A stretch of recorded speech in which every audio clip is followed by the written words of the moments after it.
lawyer with silver hair and an expensive watch who'd built his reputation on aggressive divorce tactics.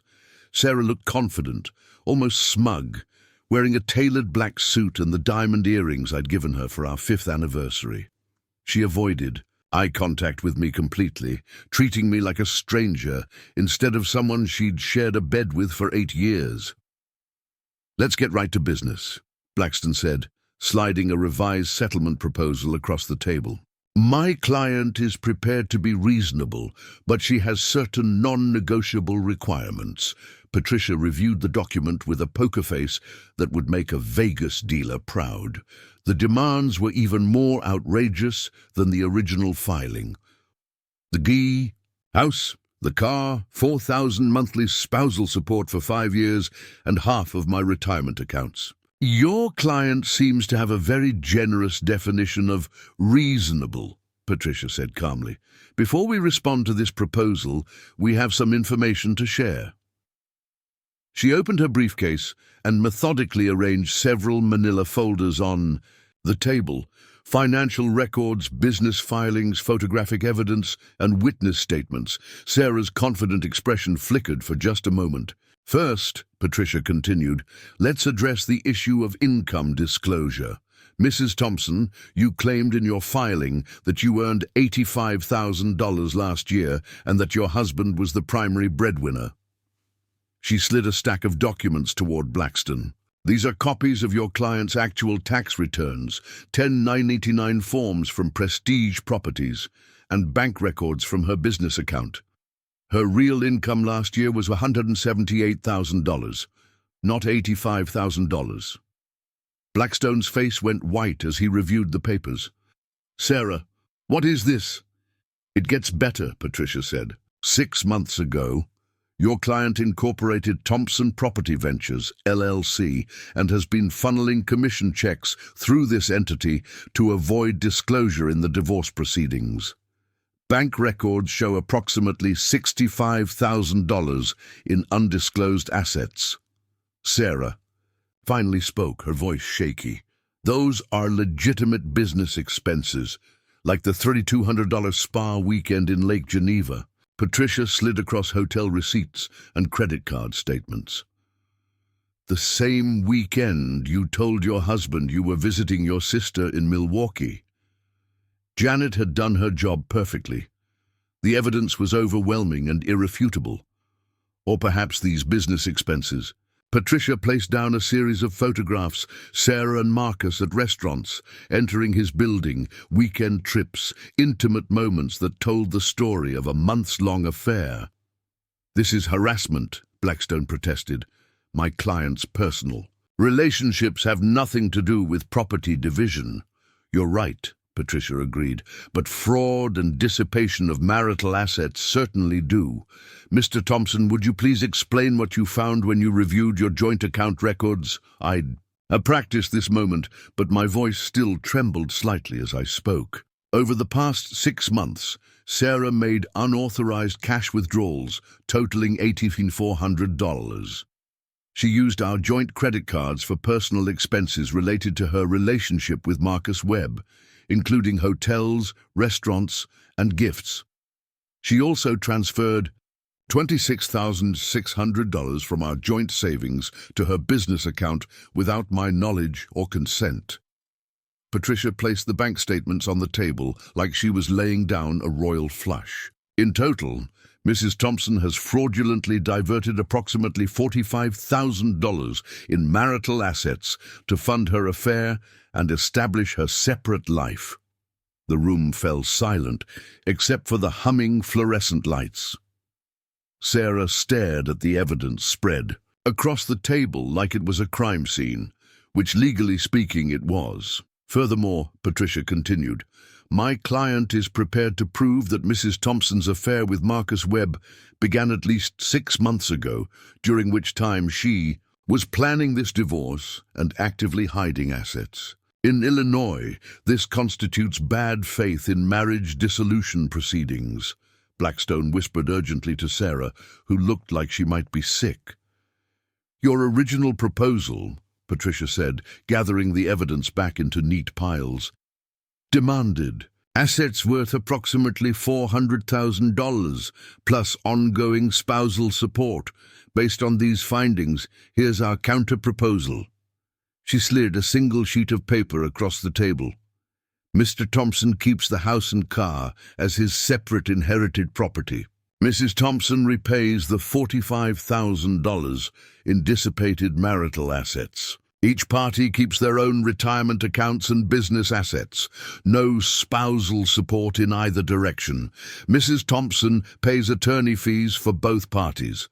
Sarah's composure finally cracked. You can't be serious. I'm not giving him everything and walking away with nothing.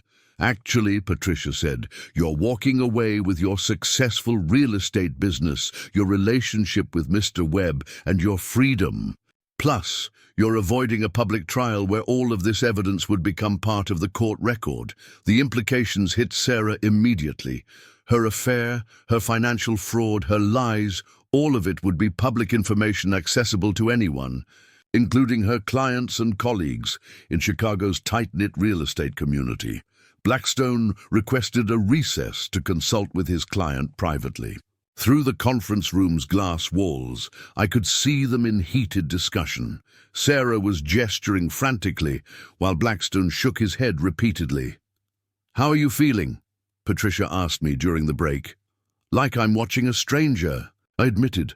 The woman I married would never have done any of this. Unfortunately, money and new relationships can bring out the worst in people. But you documented everything perfectly, and Janet's investigation was thorough. We have them completely. Outgunned. When they returned, Sarah looked defeated. Blackstone spoke in a flat, professional tone. "My client accepts the settlement proposal with one modification. The repayment of diverted assets will be made over 6 months, rather than as a lump sum." "Agreed," Patricia said. "We'll draw up the final papers." As we prepared to leave, Sarah finally looked at me directly for the first time all day. "David, this isn't how I wanted things to end." I studied her face, looking for any trace of the woman I'd fallen in love with 9 years ago. "Then you shouldn't have started an affair, hidden money, and tried to steal my house. I never meant to hurt you." "Yes, you did. Every secret account, every lie, every night you spent with Marcus while telling me you were working late. You meant to hurt me. The only thing you didn't mean was to get caught." 3 weeks later, I stood in the kitchen of my grandmother's house. My house now, officially and permanently. The divorce was finalized. Sarah had moved in with Marcus Webb, and I was alone but not lonely. The silence that had felt oppressive during our separation now felt peaceful. Janet had called that morning with an interesting update. Marcus Webb's ex-wife saw the settlement terms in the court records. Turns out she's been suspicious about hidden assets in their divorce. She's reopening her case with some very expensive forensic accountants. Patricia had also called with news that Sarah's real estate license was under review by the state board. Apparently, using company resources and client relationships to conduct personal business was frowned upon in professional circles. "Most people expect someone in a trench coat with a magnifying glass," she said with a laugh, noting my surprised expression. "The reality is, the best investigators blend in. I've been doing this for 15 years, mostly divorce cases and corporate fraud." "How does this work exactly?" Janet pulled out a tablet and opened a file. "I've already done some preliminary research on your wife and this Marcus Webb character. Sarah Thompson, age 34, works at Prestige Properties, specializes in commercial real estate, clean driving record, no criminal history. But here's where it gets interesting." She turned the tablet toward me, showing what looked like financial records. Public records show she incorporated an LLC 6 months ago, Thompson Property Ventures. She's been funneling some of her commission checks through this company instead of depositing them directly into your joint accounts. My stomach dropped. "She's hiding money?" "It appears so. The LLC has its own bank account at First National. I can't access the account records without a court order. But the fact that she set it up without telling you suggests she's been planning this divorce longer than she's admitted. Janet swiped to another screen showing social media posts.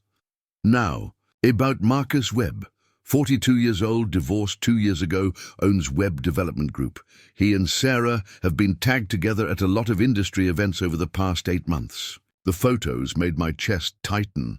Sarah and Marcus at a real estate gala, both dressed to the nines, standing closer than necessary. Sarah laughing at something he'd said, her hand on his arm. Another photo from a client dinner. Sarah had told me she was working late that night. That was 3 weeks ago, I said, recognizing Sarah's red dress. She said she had to show properties to out-of-town investors.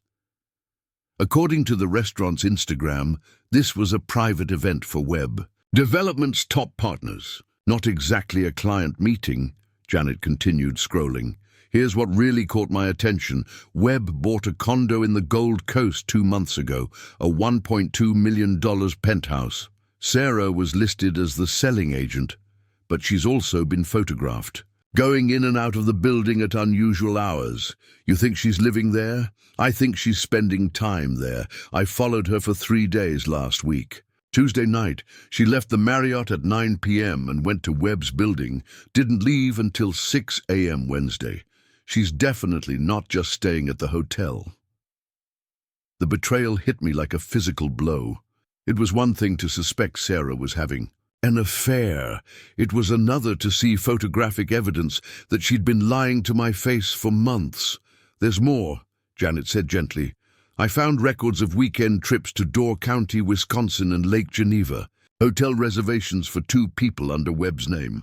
But Sarah's car was photographed at both locations, while she was telling me she had to work weekends. I'm sorry, David. I know this is hard to hear. I stared at the photos of my wife, my soon-to-be ex-wife, looking happier with another man than she'd looked with me in years. How long do you think this has been going on? Based on the pattern of social media interactions, hotel records and business filings, I'd estimate 6 to 8 months, maybe longer, so she was already with him when she filed for divorce. It appears that way. And here's the kicker. Webb's divorce was finalized 3 months ago. His ex-wife got the house, but he kept most of his business assets. Sarah might be looking at this as her chance to secure her financial future with someone who has more money than you do. That stung, but it also clarified things. This wasn't about Sarah falling out of love with me or growing apart. This was calculated. She'd found someone with more money and was trying to take as much from me as possible on her way out. What can we use in court? The LLC is huge. If she's been hiding income and assets, that's fraud in a divorce proceeding. The affair won't matter for property division, but it establishes a pattern of deception. And if we can prove she was planning this divorce while conducting the affair, it might influence the judge's view of her credibility. Janet closed the tablet. I need another week to build a complete timeline and get more documentation. Can you get me access to your joint financial records? I have online access to our checking and savings accounts. What am I looking for? Unusual cash withdrawals, transfers to accounts you don't recognize, any large expenses that don't make sense. If she's been funding her new life with marital assets, we need to document it. That night, I sat at my kitchen table with my laptop, going through months of bank statements. What I found made me sick. $800 cash withdrawals twice a week for the past 4 months. Money I'd never seen Sarah spend on household expenses. A $3,200 charge to a high-end spa in Lake Geneva, the same weekend she'd told me she was visiting her sister in Milwaukee. Another $500 charge to Victoria's Secret, which explained the lingerie I'd never seen, but the most damning evidence was a series of transfers to her business account. $500 here, $4,000 there, all labeled as business expenses, but clearly designed to move money out of our joint assets and into her private LLC. When Patricia reviewed Janet's report and my financial findings, her expression was grim. David, your wife has committed several forms of fraud. She's hidden assets, lied about her income, and used marital funds to support an extramarital relationship. In Illinois, we call this dissipation of marital assets. What does that mean? For the divorce, it means she not only doesn't get your house or your car, she's going to owe you money, a lot of money. Patricia started making calculations on her legal pad. Conservative estimate, she's diverted about $45,000 from your joint assets over the past 6 months. The court can order her to pay that back, plus attorney's fees, plus potentially award you a larger share of the remaining marital assets as compensation. And the spousal support she's demanding? With her real income properly disclosed, she'll be paying you spousal support. For the first time in weeks, I smiled. Sarah thought she could outmaneuver me, thought she could take everything I cared about and walk away with a wealthy developer. She'd underestimated the power of documentation, the importance of truth, and the consequences of her own greed. When do we reveal what we know? At the settlement conference next week. We let her lawyer present their demands, then we drop everything at once. Financial records, photos, business filings, the works. She'll have a choice, settle on our terms or go to trial where all of this becomes public record. What do you think she'll do? Patricia gathered the evidence files. I think Sarah is about to learn that actions have consequences. And I think Marcus Webb is about to discover that his new girlfriend comes with a very expensive price tag. Chapter 4. Justice Served. The settlement conference was held in a sterile conference room at the Cook County Courthouse. Fluorescent lights buzzed overhead, casting harsh shadows on the long wooden table where Sarah sat with her attorney, Richard Blackstone. A sharp-dressed. I shifted uncomfortably in the leather chair. Too thorough, if you ask me. It's like she's been planning this for months. She probably has been. Patricia set down the papers and leaned back. In my 25 years of practice, I've learned that when someone serves papers this comprehensive, they've been thinking about it for a long time. The question is, what do you want to do about it? I'd spent the weekend in my empty house, walking through rooms that still smelled like Sarah's perfume, staring at the walls we'd painted together, the kitchen where we'd cooked Sunday dinners. For her parents, the silence was deafening. I want to fight it, I said firmly. Not the divorce. If she wants out, I can't force her to stay, but I'm not giving up my house, and I'm certainly not paying her spousal support when she's making more money than I am. Patricia raised an eyebrow. She's out earning you. Last year, she made $180,000 in real estate commissions. I made $95,000. This year, she's on track to break $200,000. Interesting. Her filing claims financial dependence and mentions your superior earning capacity. Patricia made a note. That's going to be easy to disprove. Tell me about the house. I pulled out my folder of documents, something I'd learned from my grandmother, who kept meticulous records of everything. I inherited it from my grandmother in 2015, a year before Sarah and I got married. Here's the will, the probate documents, and the deed transfer. The house was worth about $320,000 then, and now I had it appraised last week. $580,000. Lincoln Park has really taken off. Patricia whistled. That's significant appreciation. Sarah's lawyer is going to argue that her contributions to renovations and maintenance make her entitled to a portion of that increased value. But I did most of the work myself. I have receipts for materials, photos of the before and after, documentation of everything. Sarah helped with decorating and design choices, but the actual renovation work, that was me, nights and weekends for 2 years. I spread out photos across Patricia's desk, pictures of me tearing out old flooring, installing new cabinets, rewiring electrical outlets. In most of them, I was alone, or with my buddy Mike helping out. This is good, David. Very good. Illinois. Law does protect inherited property, but courts can award a spouse compensation for contributions that increase the property's value. With this documentation, we can argue that your labor was the primary factor in the appreciation, not any contributions from Sarah. What about the car? She's asking for my Camaro. The 1969 Camaro that belonged to your grandfather? Yeah, I inherited it the same way I inherited the house before we got married. I've spent probably $15,000 over the years restoring it, but again, mostly my own labor. Patricia was taking notes rapidly. More inherited property. Your grandmother sounds like she was a smart woman. She was a bookkeeper for 40 years.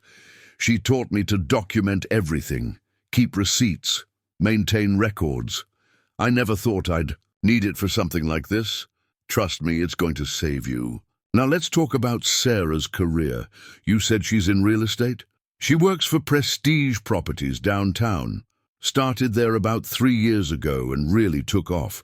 She specializes in high-end condos and commercial properties. Last month, she closed a $2.3 million deal.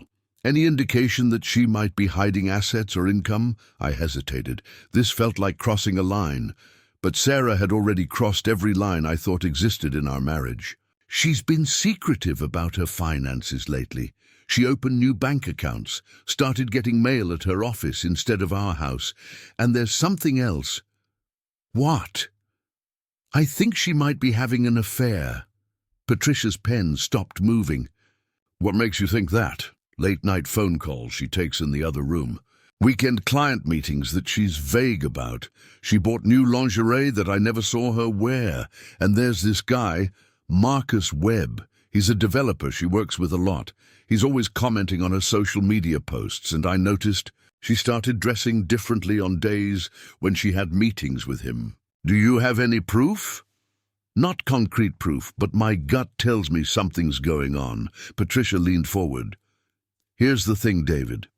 Even if she is having an affair, Illinois is a no-fault divorce state. Adultery doesn't affect property, division, or spousal support unless we can prove she spent marital assets on the affair or that it somehow impacted the marriage financially. So it doesn't matter. It matters for strategy. If we can prove she's been planning this divorce while secretly seeing someone else, it shows premeditation and potentially bad faith. It also might explain her sudden demand for quick asset division. I felt a surge of hope mixed with anger. So what's our next move? First, we file our response denying her claims and asserting your rights to your inherited property.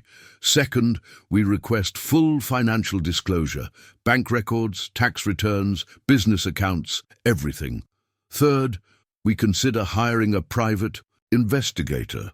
A private investigator? That seems so necessary. David, your wife ambushed you with divorce papers at a restaurant. She's demanding assets she has no legal right to. She's claiming financial dependence while out-earning you. By nearly 2 to 1. This isn't a friendly divorce where everyone plays fair. Patricia was right. The Sarah I'd married would never have done this. This Sarah, the one demanding my family home and lying about her finances, was someone I didn't recognize. How much is this going to cost me? My retainer is $5,000. A private investigator will run about $150 an hour. But David, if we can prove what I think we can prove, you'll walk away with your house, your car, and potentially she'll owe you spousal support.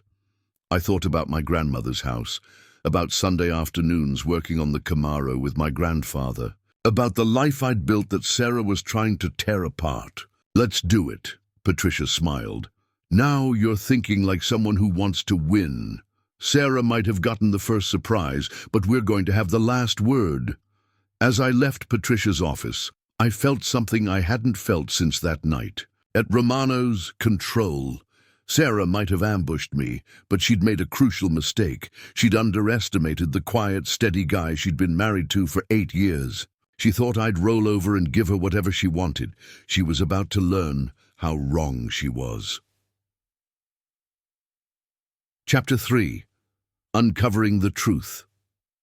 The private investigator Patricia recommended was nothing like what I'd expected.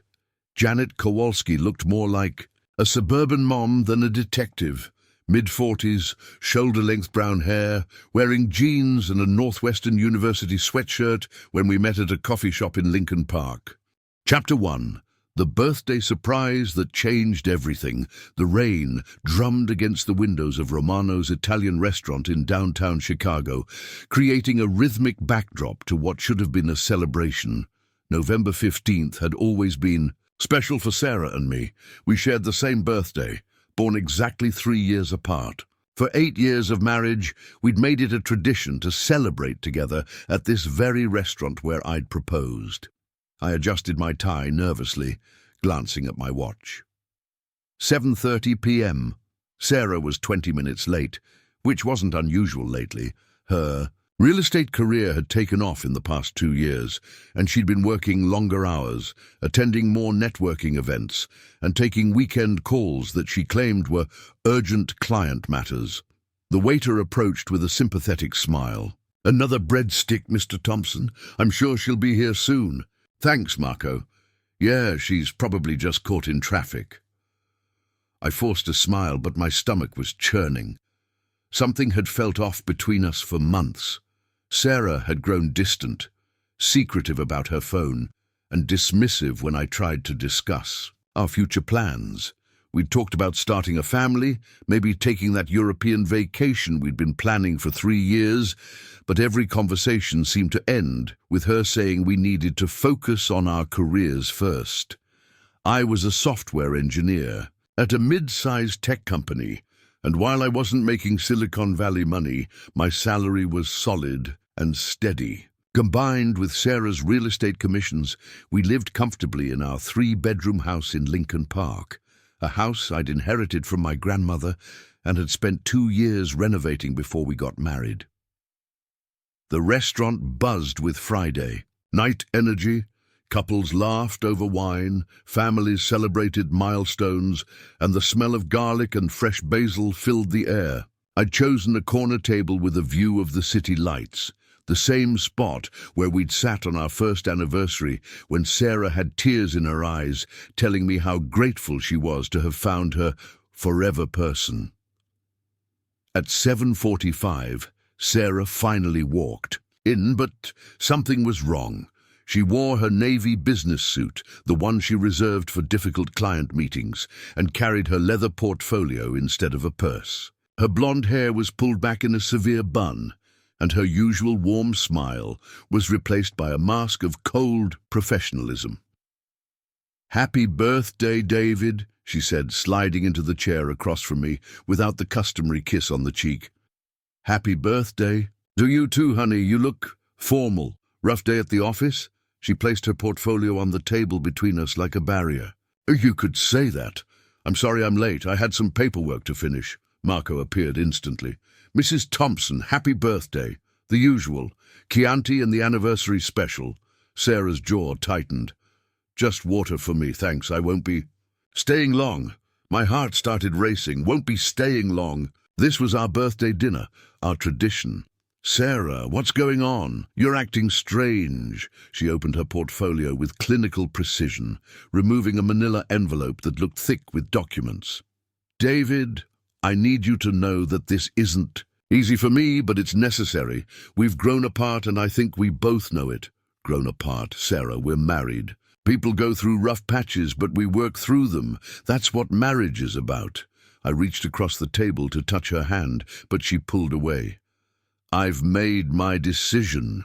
She slid the envelope across the table. "These are divorce papers. I've already filed them with the court." The restaurant noise faded to a dull hum. I stared at the envelope like it might explode. "Divorce papers? At our birthday dinner? Sarah, this is insane. We haven't even tried counseling. We haven't. I've thought about this for months, David. I've been talking to a lawyer, getting my finances in order, making arrangements. This marriage isn't working anymore." My hands shook as I opened the envelope.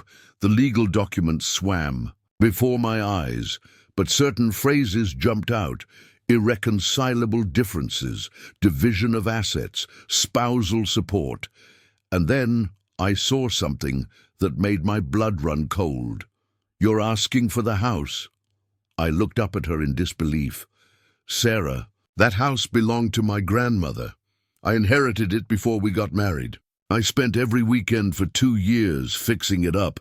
We've been married for 8 years, David. I've contributed to the mortgage payments, the renovations, the upkeep. In Illinois, that makes it marital property." Marital property?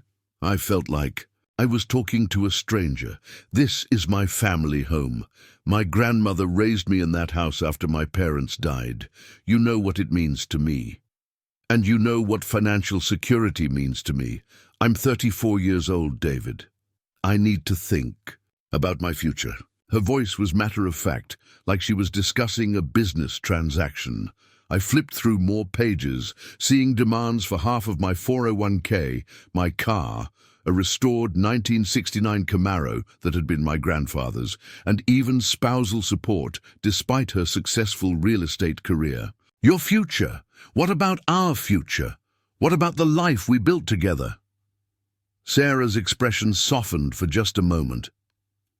"David, you're a good man. You deserve someone who can love you the way you need to be loved. I'm just not that person anymore. Not that person anymore. When did you stop being that person? When did you become someone who ambushes her husband with divorce papers at a restaurant?" She stood up, smoothing her skirt.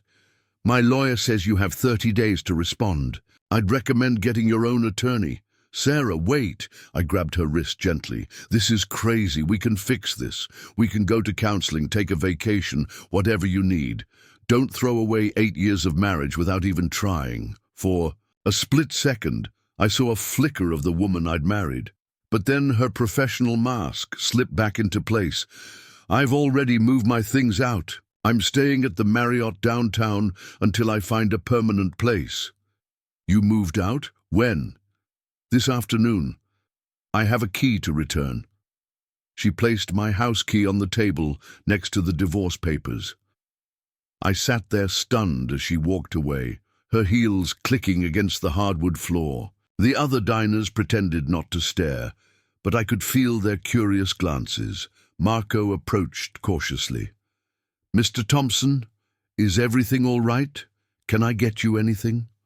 I looked at the envelope, at the key, at the empty chair where my wife had just been sitting. "Yeah, Marco, bring me that Chianti, make it a double." As I sat alone in the restaurant where we'd celebrated 8 birthdays together, where I'd proposed on bended knee, where we'd dreamed about growing old together, one thought kept running through my mind. If Sarah wanted to play hardball, she had no idea who she was dealing with. She might have blindsided me tonight, but I wasn't going down without a fight. Chapter 2. The legal battle begins. The law office of Patricia Hernandez, attorney at law, was nothing like the stuffy, intimidating legal offices you see in movies. Located in a converted brownstone in downtown Chicago, it felt more like someone's living room. Warm lighting, family photos on the desk, and the faint scent of vanilla candles. Patricia herself was a petite woman in her 50s, with graying hair and kind eyes that seemed to miss nothing. "So, David," she said, reviewing the divorce papers Sarah had served me 3 days earlier, "your wife certainly came prepared. This is thorough work. As for me, I'd received the first check from Sarah's court-ordered repayment plan, $7,500 toward the $45,000 she owed me. My attorney fees were being paid, my house was secure, and my 1969 Camaro was still parked in the garage where it belonged. That evening, I walked through the house I'd fought so hard to keep. In the living room, I'd installed hardwood floors with my own hands. In the kitchen, I'd rebuilt the cabinets and installed granite countertops. Every room held memories of the work I'd put in, the dreams I'd built, the life I'd created. Sarah had tried to take all of that away based on lies and fraud. She'd counted on me being too hurt or too naive to fight back. She'd been wrong. My phone buzzed with a text from my buddy Mike. "Beer and pizza tonight? I want to hear how it feels to win." I smiled, looking out at the Chicago skyline through windows I'd personally replaced. "It feels like justice," I texted back, "and it feels like a new beginning." Sarah had handed me those divorce papers, thinking she held all the cards. In the end, she'd given me the greatest gift possible: freedom from a marriage built on deception, and the chance to build a new life based on truth. Sometimes the best revenge isn't revenge at all. Sometimes it's just letting people face the consequences of their own choices while you walk away with your integrity intact, and your house, and your car, and your dignity. Not a bad birthday present after all.